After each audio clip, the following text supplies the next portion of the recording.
Hello students, तैयारी online में आप सबका स्वागत है। आज हम सीटेट 2011 पेपर फर्स्ट में मैथ्स के क्वेश्चंस को सॉल्व करेंगे। अगर आप हमारे चैनल पर नए हैं तो हमारे चैनल को सब्सक्राइब कर लें। तो चलिए देखते हैं हमारा पहला क्वेश्चन।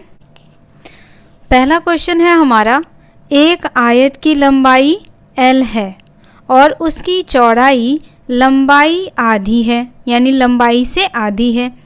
इस आयत का परिमाप क्या होगा यदि उसकी लंबाई दोगुनी कर दी जाए एवं उसकी चौड़ाई को समान रखा जाए। तो पहले हम एक आयत बना लेते हैं। आयत किसे कहते हैं? आयत उसे कहते हैं जिसके आमने सामने की भुजा बराबर हो।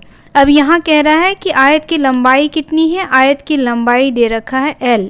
आयत की लंबाई हो गई L और चौड़ाई कह रहा है लंबाई का आधा है, तो ये हो गया हमारा चौड़ाई। चौड़ाई हो जाएगा L/2, लंबाई का आधा। उसके बाद कह रहा है लंबाई जो है हमारा वह दोगुना कर दिया जाता है, यानी लंबाई दोगुना हो गया तो ये हो गया हमारा 2L। अगर ये 2L है तो ये भी 2L होगा। ये आधा है चौड़ाई तो ये इधर का साइड भी चौड़ाई आधा होगा, क्योंकि आमने सामने की भुजा जो होती है बराबर होती है। अब परिमाप कितना हो जाएगा? तो परिमाप में हम क्या करेंगे, सभी भुजाओं का योग ले लेंगे। 2L + 2L और आधा आधा को मिलाएंगे तो 1 हो जाएगा, यानी कि L। अब तीनों को जोड़ दीजिए तो ये हो गया हमारा 5L। हमारा आंसर क्या हो जाएगा? आंसर हो जाएगा 5L आयत का परिमाप है। तो आंसर हो जाएगा ऑप्शन नंबर बी। यहाँ 5 और 1 जो लिखा हुआ है वो मिस प्रिंट हो गया है, यहाँ 1 की जगह L है। तो चलिए अगला क्वेश्चन देखते हैं। अगला क्वेश्चन है, निम्नलिखित में से कौन सी महत्तम संख्या है? अब हमें बताना है कि इसमें से कौन सी संख्या ग्रेटेस्ट नंबर है। यहाँ बॉडमास फॉर्मूला को यूज़ किया गया है। तो देखिए पहला हमारा कह रहा है 4 का स्क्वायर। 4 का स्क्वायर कितना हो जाएगा? 16। उसके बाद यहाँ ब्रैकेट में है 2 + 2 हो गया 4, और 4 को क्या करना है हमें? पहले 2 से गुना करना है, फिर इसके ऊपर पावर है। तो यहाँ हो गया 4 दूनी 8। 8 का स्क्वायर कितना हो जाएगा? 64। ये हो गया हमारा 64। अब यहाँ देखिए 2 दूनी 4 दूनी 8 और 8 का स्क्वायर क्या हो जाएगा? 64। नीचे है हमारा 2 + 2 4 + 2 6 और 6 का स्क्वायर हो जाएगा 36। तो अब कौन सा संख्या ग्रेटेस्ट है? तो यहाँ देखिए ऑप्शन सी और ऑप्शन बी बिल्कुल समान है। ऑप्शन सी का आंसर भी हमारा 64 आया है और ऑप्शन बी का आंसर भी हमारा 64 आया है। तो हम दोनों में से कोई एक आंसर टिक कर सकते हैं, हमारा आंसर सही होगा। अगला प्रश्न हमारा है, एक शिक्षक कक्षा से आयत पर 1/8 निरूपित करने के लिए कहता है। निम्नलिखित में से कौन सा निरूपण गलत है? अब हमें इसमें से बताना है कि कौन सा निरूपण गलत है। तो यहाँ देखिए बच्चे ने क्या किया, शिक्षक ने एक आयत दिया है, ये रहा हमारा आयत, और बच्चे ने इसको क्या किया, इस पर ये 1/8 को निरूपित करके दिखा रहा है। उसने पहले आयत को आधा आधा पार्ट में डिवाइड कर दिया, उसके बाद उसने इस तरीके से 4 पार्ट में उसको डिवाइड किया। तो यहाँ देखिए उसने ये एक पार्ट को रंगा है, तो ये भी किसको दर्शा रहा है? 1/8 को दर्शा रहा है। दूसरा पिक्चर देखिए, दूसरा पिक्चर में भी बच्चे ने क्या किया है, ये यहाँ पिक्चर लिया उसने और इक्वल पार्ट में उसने क्या किया, इसको डिवाइड कर दिया। सभी पार्ट्स को इक्वल में वो डिवाइड कर रहा है, ध्यान से देखिएगा। और एक पार्ट को उसने कलर कर दिया, तो ये भी हमारा 1/8 हो जाएगा। ऑप्शन सी में भी बच्चा यही कर रहा है कि वह एक आयत को आधा करके बराबर बराबर भागों में डिवाइड कर रहा है। ध्यान से देखिएगा, बराबर बराबर भागों में डिवाइड कर रहा है और एक पार्ट को कलर कर रहा है, तो ये भी हमारा 1/8 है। और ऑप्शन डी में भी वह क्या कर रहा है, इसी तरीके से वह 1/8 को दर्शा रहा है, ये हो गया। तो अब हमें बताना है कि हमारा कौन सा गलत है। अब ध्यान से देखिए ये 3 option, option number B, option number C और ऑप्शन नंबर डी, ये एक ही फिगर है जिसको बच्चा क्या कर रहा है, दर्शा रहा है। लेकिन ऑप्शन नंबर ए में दो अलग अलग फिगर है। ध्यान से देखिएगा, ऑप्शन नंबर ए में दो अलग अलग फिगर है और उसको बच्चा 1/8 दर्शा रहा है। तो हमारा आंसर क्या हो जाएगा, हमारा आंसर हो जाएगा ऑप्शन नंबर फर्स्ट, क्योंकि यहाँ निरूपण तो 1/8 ही है लेकिन फिगर दोनों अलग अलग है। चलिए अगला प्रश्न देखते हैं। अगला प्रश्न हमारा है 407928 को पढ़ा जाएगा। अब हमें बताना है कि 407928 को क्या पढ़ा जाएगा। तो यहाँ देखिए 4 ऑप्शन दिया हुआ है हमारा और हमें बताना है कि इन चारों में से क्या होगा। तो पहले हम क्या करेंगे, इसको यहाँ लिख लेते हैं 4079 और 8, ये हो गया हमारा।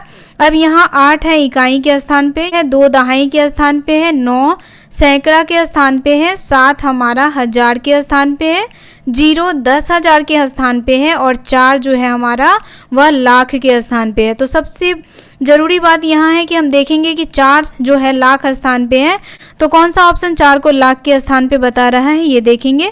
तो पहला ऑप्शन हमारा बता रहा है 4 लाख। यहाँ देखिए पहला ऑप्शन बता रहा है 4 लाख और उसके बाद दूसरा ऑप्शन कह रहा है 47,000। तो दूसरा ऑप्शन यहीं से हमारा गलत हो जाता है, हम इसको यहाँ कट कर देते हैं। तीसरा ऑप्शन कह रहा है 40,000, ऑप्शन नंबर सी भी हमारा गलत है। और चौथा ऑप्शन हमारा कह रहा है 4 लाख। ऑप्शन ए और ऑप्शन बी जो है वह लग रहा है कि हमारा सही आंसर होगा। आगे देखते हैं, यहाँ 7 हमारा हजार के स्थान पे है तो यहाँ होना चाहिए 4,07,000। अब देखते हैं किस ऑप्शन में है। तो यहाँ हमारा पहला ऑप्शन है 4,79,000 और यहाँ क्या है 4,07,000। तो ऑप्शन नंबर 4 यानी कि ऑप्शन नंबर डी हमारा करेक्ट आंसर है। ये हमारा हो जाएगा 4,07,928। यहाँ पे ई मिसप्रिंट है, ध्यान रखिएगा। चलिए अगले क्वेश्चन को देखते हैं। ये क्वेश्चन बहुत ही आसान था। अगला प्रश्न हमारा कह रहा है यदि एक ऑपरेटर को निम्न में परिभाषित किया जाए। अब यहाँ परिभाषित करके दिखा रहा है, कह रहा है 4 + 3। 4 को हम 3 से प्लस करेंगे तो ये हमारा क्या आ जाएगा, 4 + 5 + 6 आ जाएगा। उसी तरीके से बता रहा है 5 + 4 करेंगे तो क्या आ जाएगा, 5 + 6 + 7 + 8। एक चीज़ ध्यान दीजिएगा कि 4 + 3 किया तो 4 से लेकर के 3 डिजिट तक वो आगे बढ़ा, 4 + 5 + 6 इस तरीके से। फिर 5 + 4 किया तो 4 डिजिट आगे तक गया, 5 + 6 + 7 + 8। और उसी तरीके से जब 6 + 4 कर रहा है तो 6 से आगे 4 डिजिट जा रहा है। यहाँ देखिए 6 + 7 + 8 + 9, 4 डिजिट तक गया। अब देखते हैं प्रश्न क्या कह रहा है। तो प्रश्न हमारा कह रहा है n + 8 का मान क्या होगा। यानी अब हमें बताना है n + 8 का मान। अब यहाँ देखिए n + 8 यानी कि n को लेते हुए 8 नंबर तक ये जाएगा। कैसे जाएगा, यहाँ देखिए n + 1 पहला संख्या हो जाएगा हमारा n, दूसरा संख्या हो जाएगा n + 1, तीसरा संख्या हो जाएगा यहाँ पे n + 2, चौथा संख्या n + 3, पांचवा हो जाएगा n + 4, छठा हो जाएगा n + 5 और सातवां हो जाएगा n + 6 और आठवां क्या हो जाएगा n + 7। हमें जाना कहाँ तक था, 8 नंबर तक जाना था। तो हमारा हो गया 8 नंबर। अब क्या करेंगे, हम काउंट कर लेंगे। हमने यहाँ काउंट कर लिया n कितने टाइम्स है, 1 2 3 4 5 6 7 8 यानी 8n है यहाँ पे। अब बाकी जो नंबर्स हैं उसको ऐड कर दीजिए। 1 में 2 को ऐड करेंगे 3 हो गया, 3 में 3 को ऐड करेंगे 6, 6 में 4 ऐड करेंगे 10, 10 में 5 ऐड करेंगे 15 और 15 में 6 ऐड करेंगे हो जाएगा हमारा 21 और 21 में 7 ऐड करेंगे तो ये हो जाएगा हमारा 28। तो हमारा आंसर क्या आ गया, हमारा आंसर आ गया है 8n + 28। तो हमारा आंसर हो जाएगा ऑप्शन नंबर बी 8n + 28। अगला प्रश्न हमारा है इन दिनों दाम बढ़ने शुरू हो रहे हैं। निम्नलिखित में से कौन सा ग्राफ इस स्थिति का निरूपण करता है? अब हमें बताना है, ये हमारे 4 ऑप्शन दिए हुए हैं, ग्राफ बना हुआ है, हमें बताना है कि कौन सा ग्राफ क्या कर रहा है, बढ़ते हुए दाम को, यहाँ देखिए बढ़ते हुए दाम को बता रहा है। तो हमारा पहला ग्राफ जो है यहाँ पे इस तरीके से बना हुआ है, प्राइस को ऊपर इंडिकेट कर रहा है, टाइम को नीचे इंडिकेट कर रहा है, और उसके बाद ग्राफ हमारा ऐसे है, यानी क्या हो रहा है, पहले प्राइस बढ़ रहा है, यहाँ देखिए बढ़ता जा रहा है, और फिर क्या हो रहा है, घट रहा है। तो ये हमारा नहीं होगा क्योंकि हमें प्राइस को बढ़ते हुए दिखाना है। अब दूसरा ग्राफ को ले लेते हैं, तो दूसरा ग्राफ हमारा इस तरीके से जा रहा है, यानी पहले जो मूल्य था वो बढ़ा था और फिर क्या हो गया, घट गया, टाइम के अकॉर्डिंग मूल्य घट गया, तो दूसरा ग्राफ भी नहीं होगा। तीसरा ग्राफ देखिए, तीसरा ग्राफ हमारा कैसे जा रहा है, वह बढ़ता हुआ जा रहा है, नीचे से ऊपर की तरफ जा रहा है, ध्यान रखिएगा, यानी समय के अनुसार प्राइस क्या हो रहा है, बढ़ रहा है, और हमें बताना क्या है, बढ़ते हुए दाम को हमें बताना है। तो हमारा आंसर क्या हो जाएगा, ऑप्शन नंबर 3 हमारा करेक्ट आंसर होगा। चलिए अगले प्रश्न को देखते हैं। अगला प्रश्न हमारा है, कुछ आमों का भार 2 किलो 600 ग्राम है तथा कुछ सेबों का भार 1 किलो 450 ग्राम है। आमों का भार सेबों के भार से कितना अधिक है? अब हमें बताना है कि जो आम का भार है सेब के भार से कितना अधिक है। तो आम का भार कितना है, 2 किलो 600 ग्राम, तो हम इसको लिख सकते हैं 2600 ग्राम, ये हो गया हमारा आम का भार। और सेब का भार कितना है, सेब का भार है 1 किलो 450 ग्राम, तो इसे हम लिख सकते हैं 1450 ग्राम। अब इसको घटा दीजिए, यहाँ घटा देते हैं, ये हो गया 0 का 0, 10 में से 5 गया 5, 5 में से 4 गया 1, 2 में से 1 गया 1, तो कितना आ गया, कितना अधिक है आम का भार, 1 किलो 150 ग्राम, 1 केजी 150 ग्राम आम का भार सेब से अधिक है। तो हमारा आंसर क्या हो जाएगा, हमारा आंसर हो जाएगा option number B. Option number B में देखिए 1 केजी 150 ग्राम दिया हुआ है। चलिए आगे बढ़ते हैं अगले प्रश्न की ओर। अगला प्रश्न हमारा है, माचिस की तिल्लियों से बने निम्नलिखित पैटर्न की जांच कीजिए। अब यहाँ माचिस की तिल्लियों से पैटर्न बना हुआ है, और उसके बाद ये देखिए हमारा पैटर्न यहाँ पे बना हुआ है।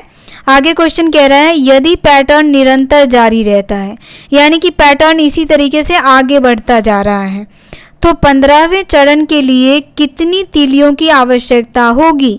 तो यहाँ पूछ रहा है कि ये चरण इसी तरीके से बढ़ते जा रहा है, तो 15वें चरण में कितनी तिल्लियों की आवश्यकता होगी? तो चलिए इसे हम सॉल्व करते हैं। पहले चरण में देखिए कितनी तिल्लियाँ हैं, काउंट कर लीजिए, 1 2 3 4 5 6। पहले चरण में यहाँ पे आ गया हमारा 6 तिल्लियाँ। दूसरे चरण में तिल्लियों की संख्या काउंट कर लेते हैं, ये हो गया 1 2 3 4 5 6 7 8 9 और 10। कितनी तिल्लियां हैं दूसरे चरण में? दूसरे चरण में हमारा 10 तिल्ली आ गया।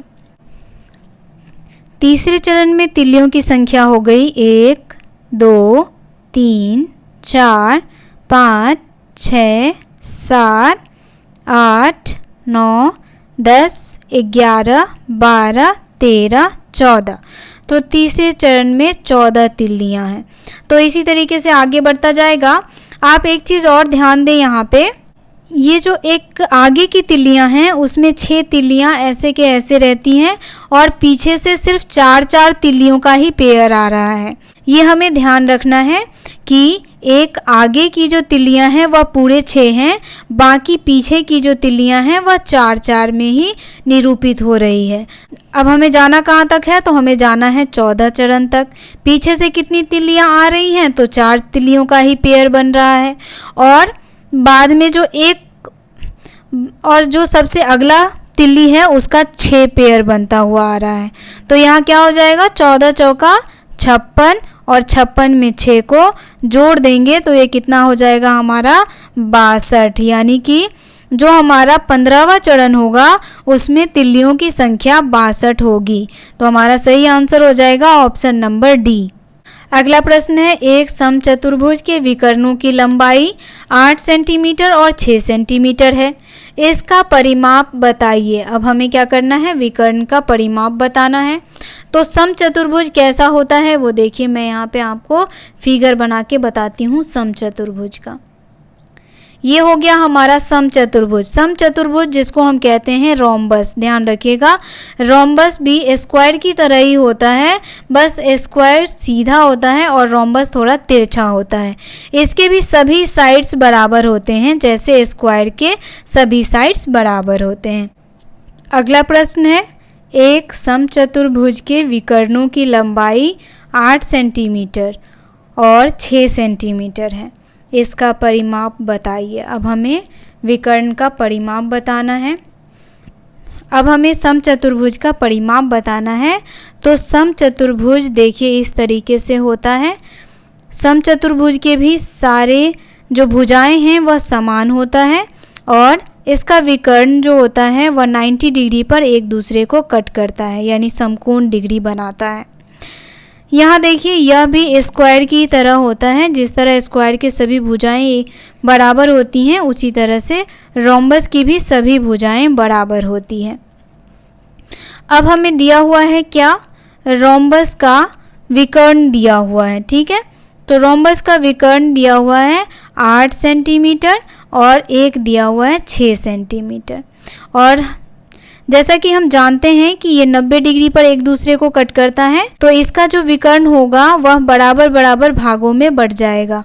अगर यह पूरा यहाँ से यहाँ तक 8 सेंटीमीटर है तो ये 4 सेंटीमीटर हो जाएगा और ये भी 4 सेंटीमीटर हो जाएगा। और यहाँ से यहाँ तक अगर ये 6 सेंटीमीटर का है तो ये 3 सेंटीमीटर हो जाएगा और ये भी 3 सेंटीमीटर हो जाएगा। अब हमें ज्ञात क्या करना है, तो अब हमें रोम्बस की भुजाएं ज्ञात करनी है। तो अब हमें क्या करना है, भुजा निकालने के लिए पाइथागोरस थ्योरम का प्रयोग करना होगा। पाइथागोरस थ्योरम में ये हो जाता है हमारा हाइपोटेन्यूस, ये हो जाता है हमारा परपेंडिकुलर और ये हो गया हमारा बेस यानी कि आधार। बेस को बोलते हैं आधार, परपेंडिकुलर को बोलते हैं लंब और हाइपोटेन्यूस को बोलते हैं कर्ण। तो हाइपोटेन्यूस फाइंड करने के लिए क्या करते हैं, हाइपोटेन्यूस फाइंड करने के लिए करते हैं बेस स्क्वायर प्लस परपेंडिकुलर का square. Hypotenuse square is equal to base square plus perpendicular का स्क्वायर। इसको हम सम कर देंगे तो हमारा हाइपोटेन्यूस फाइंड हो जाएगा।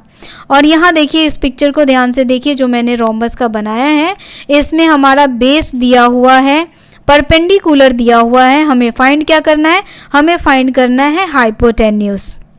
तो चलिए हम हाइपोटेन्यूस फाइंड कर लेते हैं। H square is equal to हो जाएगा बेस का स्क्वायर, बेस दिया हुआ है 4 तो 4 का स्क्वायर हो जाएगा 16 प्लस यहाँ हमारा परपेंडिकुलर यानी कि लंब दिया हुआ है 3 तो 3 का स्क्वायर हो गया 9। अब इन दोनों को जोड़ देंगे, 16 में 9 जोड़ेंगे हो जाएगा 25। 25 किसका स्क्वायर है, 25 स्क्वायर है 5 का, तो ये हो गया हमारा 5 सेंटीमीटर। साइड कितना फाइंड हो गया, साइड फाइंड हो गया 5 सेंटीमीटर, सभी हो जाएगा 5 सेंटीमीटर क्योंकि साइड इक्वल होता है इसका। तो 5 सेंटीमीटर का हो गया। अब हमें परिमाप फाइंड करना है, तो परिमाप फाइंड कर दीजिए। 5 गुने 4 कितना हो गया, 5 चौक 20। तो हमारा आंसर क्या आ जाएगा, हमारा आंसर हो जाएगा ऑप्शन नंबर बी। अगला प्रश्न है हमारा, निम्नलिखित तालिका को ध्यान से देखिए। तो चलिए पहले हम तालिका देख लेते हैं। तालिका है हमारा नई दिल्ली डिपार्चर 19:15 पर बस 1 करती है, 12:30 पर बस संख्या 2 और 16:45 पर बस संख्या 3। अब यहाँ फरीदाबाद का दिया हुआ है, अराइवल टाइम है 20:22 बस 1 और डिपार्चर टाइम भी दिया हुआ है 20:37। बस 2 का भी दिया हुआ है अराइवल टाइम 13:25 और डिपार्चर दिया है 13:35 और बस 3 19:10 अराइवल टाइम है और 19:22 डिपार्चर टाइम है। मथुरा का देखिए, मथुरा का अराइवल टाइम दिया हुआ है 00:40 बस 1 का और 18:10 बस 2 और 21:55 बस 3 का। तो चलिए अब देखते हैं प्रश्न क्या कह रहा है हमारा। प्रश्न कह रहा है इनमें से कौन सी बस नई दिल्ली से मथुरा पहुंचने में सबसे कम समय लेती है। अब हमारा ऑप्शन यहाँ दिया हुआ है, बस नंबर 1, बस नंबर 2, बस नंबर 3 या बस नंबर 2 और 3 दोनों इक्वल समय लेती है। तो अब हमें बताना है कि कौन सा बस कम समय लेती है। तो कहाँ से कहाँ तक, ध्यान रखिएगा, दिल्ली से मथुरा, यानी दिल्ली से मथुरा पहुंचने में कौन सी बस कम टाइम लेती है। तो चलिए देखते हैं कौन सी बस कम टाइम लेती है। अब हमें निकालना है नई दिल्ली से मथुरा पहुंचने में कौन सी बस सबसे कम टाइम लेती है। तो यहाँ दिया हुआ है बस नंबर 1, बस नंबर 2 एंड बस नंबर 3। तो बस नंबर 1 यहाँ देखिए लिख लेते हैं हम, बस नंबर 1। बस नंबर 1 जो है नई दिल्ली से चलती है 19:15 पे। यहाँ देखिए 19:15 पे चलती है और पहुँचती कितने हैं बजे है, तो पहुँचती है 00:40 पे। 00:40 पे वो कहाँ पहुँच जाती है, मथुरा पहुँच जाती है। तो अब हमें क्या फाइंड करना है, अब हमें बताना है कि 00:40 को हम यहाँ लिख सकते हैं 24 बज रहे हैं। 40 मिनट यहीं छोड़ दीजिए, हम यहाँ पे 24 बजे को दर्शा देते हैं। ये 24 घंटे वाले घड़ी में 24 बज रहा है, 24 बज रहा है, यानी कि 24 बजे से 19:15 को सब्ट्रैक्ट कर दीजिए। तो कितना आ जाएगा हमारा, जब हम इसको घटाएंगे तो हमारा आंसर यहाँ पे कितना आ जाएगा, 5 घंटे 15 मिनट। माइनस में आएगा 15 मिनट, ये ध्यान रखिएगा, 5 घंटे 15 मिनट। अब इस 5 घंटे में से 60 मिनट हम इधर ले लेंगे। 60 मिनट में से घटा दीजिए किसको, 15 मिनट को। तो अब ये क्या आ जाएगा हमारा, 4 घंटे 45 मिनट आ गया हमारा, 4 घंटे 45 मिनट। और हमारा यहाँ 40 मिनट बचा हुआ था, ध्यान रखिएगा, ये 40 मिनट हमने ऐड नहीं किया था। तो अब हम क्या करेंगे, यहाँ पे 40 मिनट ऐड कर देंगे। तो अब क्या हो जाएगा ये हमारा, ये हो जाएगा हमारा 5 4 4 8 और ये हो गया 4, यानी 4 घंटे 50 मिनट। तो इसमें से 1 घंटा ले लीजिए यहाँ, तो ये क्या हो गया, 5 घंटे कितने मिनट हो गए, 25 मिनट। यानी बस नंबर 1 कितना टाइम ले रही है, 5 घंटे 25 मिनट का टाइम ले रही है, ये हमें ध्यान रखना है। अब देखिए बस नंबर 2 के पास चलते हैं। बस नंबर 2 कितना टाइम ले रही है, तो दिल्ली से वो 12:30 में खुलती है, कितने बजे, 12:30 पे चलती है। और पहुंचती कितने बजे मथुरा, तो 18:10 पर वह मथुरा पहुंचती है, 18:10 पे। अब घटा दीजिए 18:10 से 12:30 को, तो कितना हो जाएगा, 18:10 को क्या करना है, घटाना है किससे, 18:10 में हमें घटाना है 12:30 को। चलिए हम इसे यहाँ पे घटा लेते हैं। तो ये हो गया हमारा 0 और ये हो गया हमारा 3 में से 1 को घटा लेंगे 2, -20 मिनट यहाँ आ रहा है। 18 घंटे में से 12 घंटे को घटाएंगे तो यहाँ आ जाएगा हमारा 6 घंटा। अब 6 घंटा में से हम क्या करेंगे, 60 मिनट इधर ला देंगे, तो ये हो जाएगा हमारा 5 घंटा और 60 मिनट में से 20 मिनट को घटा दीजिए 40 मिनट। तो हमारा बस नंबर 2 कितना टाइम ले रहा है, 5 घंटे 40 मिनट का टाइम ले रहा है। तो ये ले रहा था 5 घंटे 40 मिनट का समय बस नंबर 2। अब हम देखेंगे बस नंबर 3 कितना टाइम ले रहा है। तो बस नंबर 3 जो है वह खुल रहा है 16:45 पे, ठीक है, और मथुरा पहुंच रहा है 21:55 पे, ठीक है। अब हम देखते हैं कि यह कितना टाइम लेता है। तो बस नंबर 3 जो है वह खुला था 16:45 पे और पहुंचा कितने बजे था, 21:55 पे। अब हमें बताना है कि इन दोनों के बीच कितना घंटा लगा उसे। तो अब हम क्या करेंगे, 21:55 में से घटा देंगे किसको, 16:45 को। तो यहाँ घटा दीजिए, ये 5 5 0 हो गया, 5 में से 4 गया 1 और 11 में से 6 गया तो बच गया 5। कितने घंटा ले रहा है, तो बस नंबर 3 5 घंटे 10 मिनट का टाइम ले रहा है दिल्ली दिल्ली से मथुरा पहुंचने में कितना टाइम ले रहा था? 5 घंटा 10 मिनट का टाइम ले रहा था। तो अब देखिए, बस नंबर फर्स्ट ले रहा था 5 घंटा 25 मिनट, बस नंबर 2 ले रहा है 5 घंटा 40 मिनट और बस नंबर 3 ले रहा है 5 घंटा 10 मिनट। तो सबसे कम टाइम कौन सा बस ले रहा है? सबसे कम टाइम ले रहा है बस नंबर 3। तो अब हमारा आंसर क्या हो जाएगा? तो अब हमारा आंसर हो जाएगा ऑप्शन नंबर सी, बस नंबर 3 सबसे कम समय ले रहा है। कितना समय ले रहा है? 5 घंटे 10 मिनट। अगला प्रश्न हमारा है, एक पासे में विपरीत फलकों की संख्याओं का योगफल 7 होता है। निम्नलिखित में से कौन सा पासे में वलन होगा? अब यहाँ कह रहा है कि किस पासे का जो विपरीत फलक है उसको सम करेंगे तो क्या आना चाहिए? उसका योगफल आना चाहिए 7। अब देखिए किसको करेंगे सम की योगफल 7 आएगा। तो यहाँ देखिए 3 है और यहाँ पे 4। जब हम इन दोनों फलक को फोल्ड करेंगे तो क्या आ जाएगा? 3 + 7, 3 + 4 को फोल्ड करेंगे तो आएगा 7। इस फलक पे है 5 और इस फलक पे है 2। 5 और 2 को जोड़ेंगे तो कितना आ जाएगा? ये भी आ जाएगा हमारा 7। और यहाँ हमारा आ गया, इस फलक पे है 1 और इस फलक पे है 6।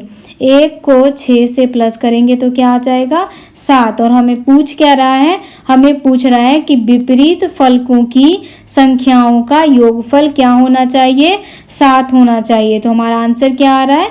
हमारा आंसर आ रहा है ऑप्शन नंबर फर्स्ट। अगला प्रश्न है हमारा, संख्या 49,532 का सन्निकट हजारवां मान क्या होगा? हमें बताना है कि 49,532 किसके निकट होगा। तो ध्यान दीजिए, संख्या हमारा है 49,500। 49,500 है तो ये हमारा हो जाएगा 50,000 के निकट।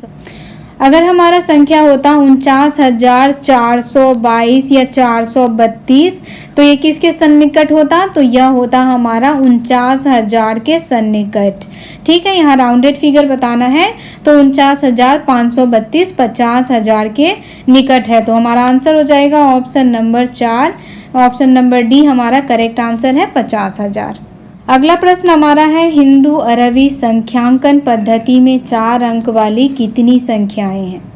तो अब हमें क्या ज्ञात करना है? 4 अंक वाली संख्याओं को ज्ञात करना है। तो 4 अंक की सबसे बड़ी संख्या क्या होती है? 9,999।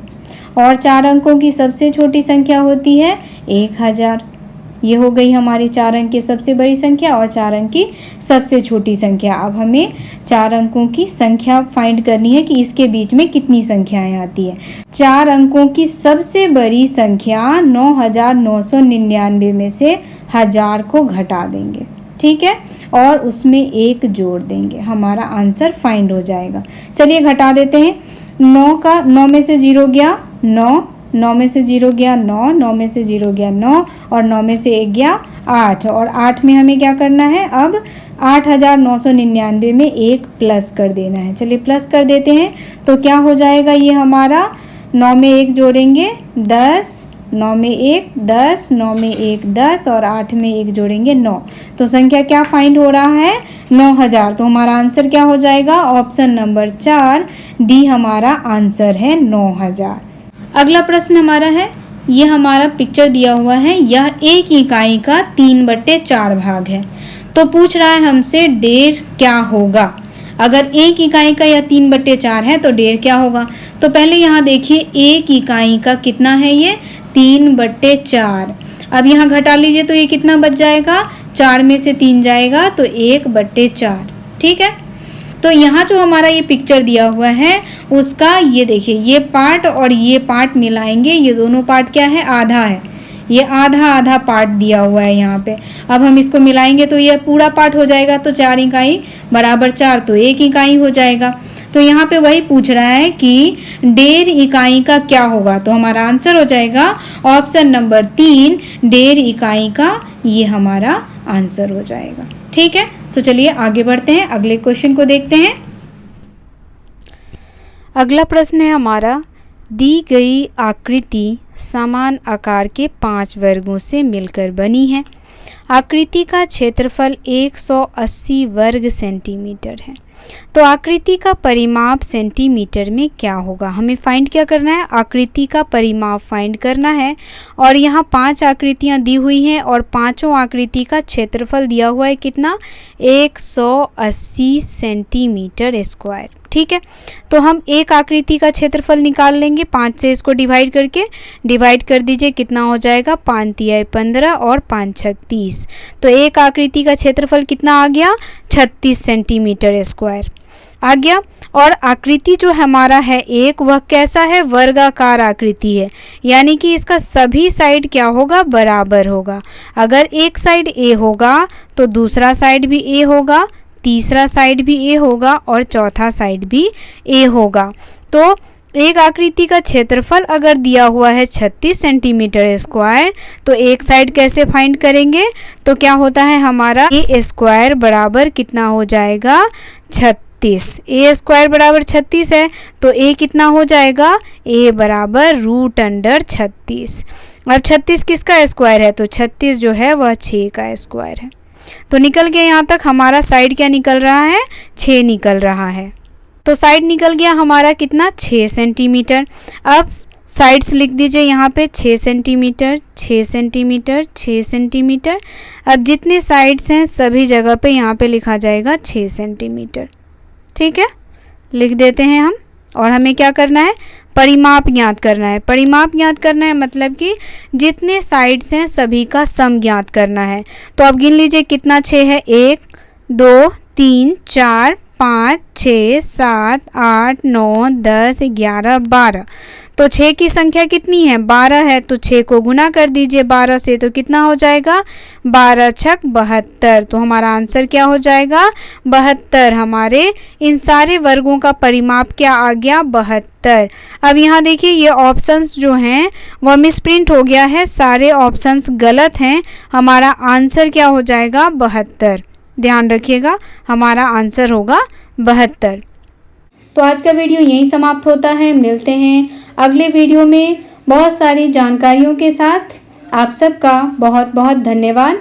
अगर आपको वीडियो पसंद आया हो तो आप इसे लाइक करें, हमारे चैनल को सब्सक्राइब करें और अपने दोस्तों के साथ भी वीडियो शेयर ज़रूर करें।